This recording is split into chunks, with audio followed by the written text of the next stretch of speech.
What is up, guys? We are now finally getting to the tournament practice room. Because, you know, the best way to figure out if you're ready to play in tournament practice room is to just do it.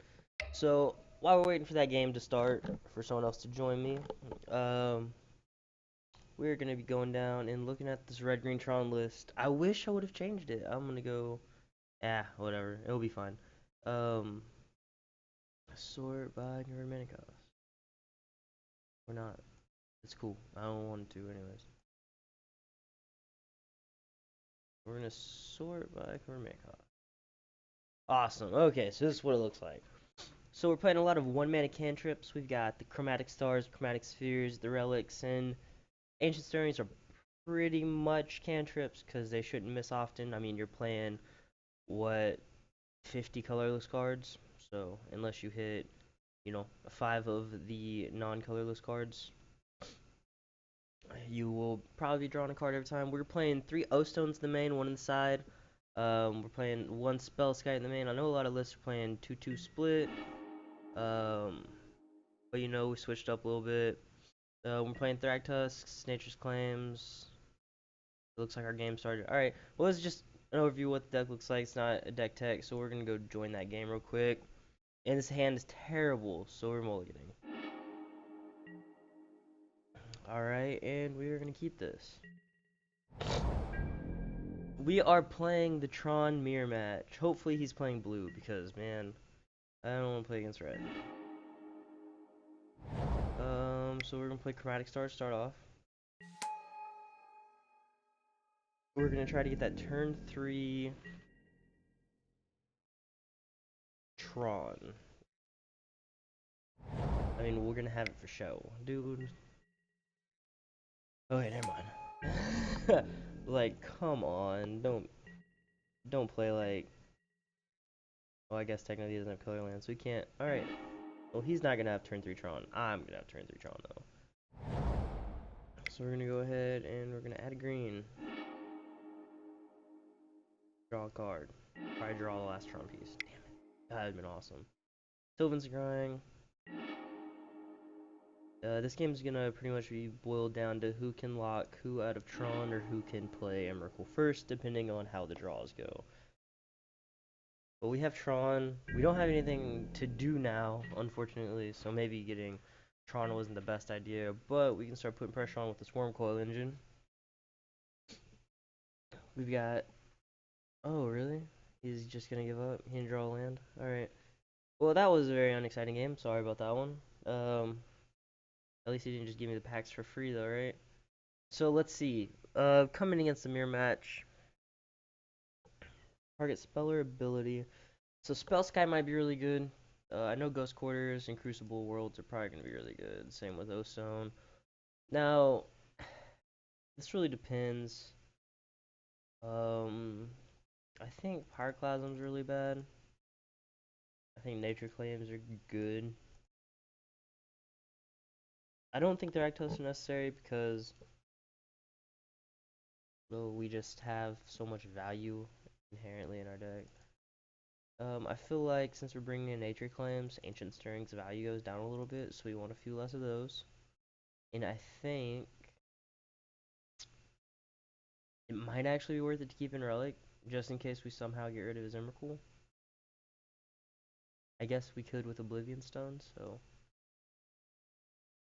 yeah. So I think it's worth keeping in because if we exile it, you know, that's pretty good. It's pretty much a guaranteed win at that point, I would assume. Some assume he's going to be bringing in some sort of the same configuration, so I think I'm going to cut the spheres because we're keeping about the same amount of colored spells, so like we don't need it, and he's probably going to be playing heavily on Ghost Quarters. And since we cut the red out of our deck, we only really need the green. So like if we get Ghost Quarter, do we get a green and we're good to go? So I think the value goes down a little bit.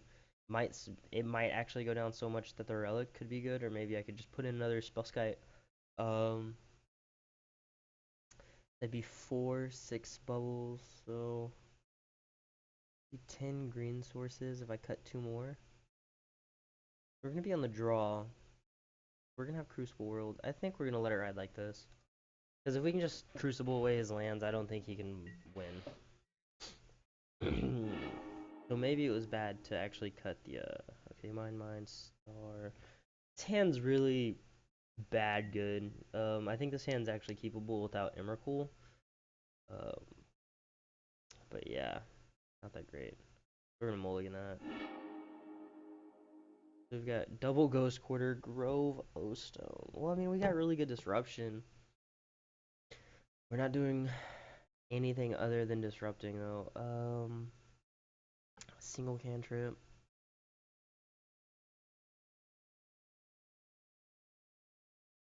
The only way this hand gets better is if I draw, like, all three pieces of Tron and Ghost Quarter and, like, not Ugin, but, Karn. But I do have the Spell Sky, and I do have 3 lands for the O-Stone. I have a green source for all my green permanents. I think, oh man, I don't want to keep this. This is really hard. It's really 50-50. I think without Tron pieces, it's a ship, and this one I think is a keep, because this is turn 3 Tron of the Ghost Quarter. This is pretty much the land we're talking about, except for I don't have Karn, I have Ugin. You know, live and learn. So we will power plant expedition map. And I think depending on what his next play is, we might end up just ghost courting away one of his lands.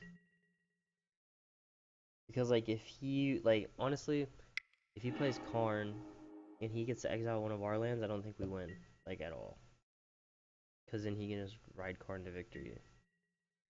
So yeah, but it looks like that's not the case. Um,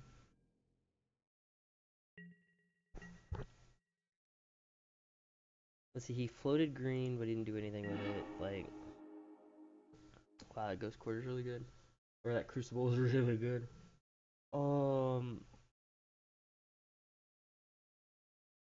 I think he might have floated the green because he was gonna play Sylvan Scrying, but then whenever he drew the star, he just played the star because he's hoping to draw a redundant piece before he searches, or he has it already, and he's waiting to see if I have a Ghost Quarter in order to do anything with it. But I feel like once he resolves the Karn, there's nothing I can really do. So I think Ghost Quarter is my best line here, and then assembling Tron next turn. I wouldn't be assembling Tron. I wouldn't be assembling Tron to turn 4, but I'd be putting him off a turn. Which I think would be fine, especially if I can get a Crucible down. Yeah, we're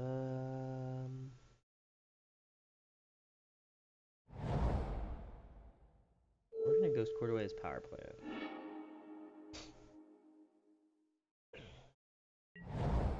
This could be very wrong, but I feel like if he resolves just turn 3 Karn that we don't win. Because like for instance in the scenario where he plays his own Ghost Quarter is whenever I die. But since he played Forest, yeah, I think we're fine.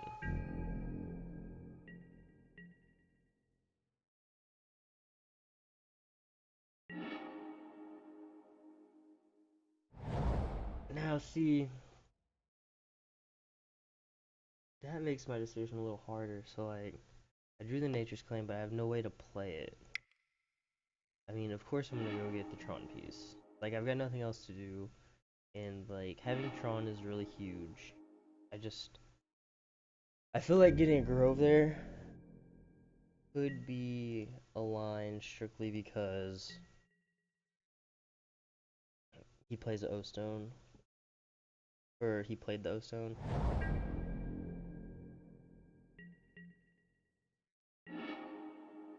So here, now I have Tron. I drew the Chromatic Star. Oh my god, so good. So, now I get a Nature's Claim,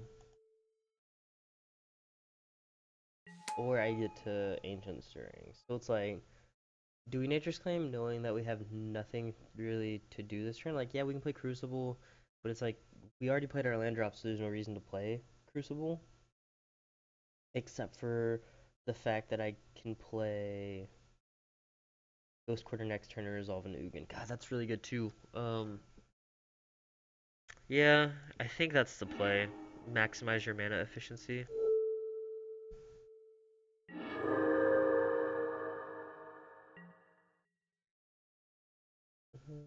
We have an O-Stone of our own. So now we play Crucible. And we pass turn. So, like, the Crucible's really good here. Even though he can't activate his O-Stone or, like... Oh, okay, well, that's over. 30 play points? Okay, I'm gonna have to go look up what 30 play points are, because I have no idea. Alright, so, like, that game, that kind of sucked that he gave in so easily. But I feel like the way we sideboarded was alright. I feel like the Ghost Quarter on turn 2 might have been really sketch if he, like I feel like it's high risk, high reward. Like, it's the right play if he doesn't have Ghost Quarter, but if he has Ghost Quarter, then that line isn't even an option. Because then, like, we're behind the land drop, and we can't activate our expedition map to get another land drop. So yeah, that line was pretty sketchy. Um, and then debating whether or not to get a Grove versus activating Tron. I feel like Tron's the thing that actually ended up winning us the game. Like, he knew he couldn't really do anything once he saw Crucible Ghost Quarter. Um, Plus, we were just gonna play Ugin, and then we were gonna Crucible away his lands, and then he's gonna have to deal with Ugin somehow with a colorless threat. So he couldn't have had colored threats. So yeah. But yeah. So that was our tournament practice room. Sorry it was so boring. Um, I played pretty loose on that one, but it wasn't too bad. I will see you guys around. Please comment, rate, subscribe. Let me know how I'm doing. You make fun of me playing. I don't care because I'm terrible at Magic right now, anyways. Anyways, I will see you around. Have a great day.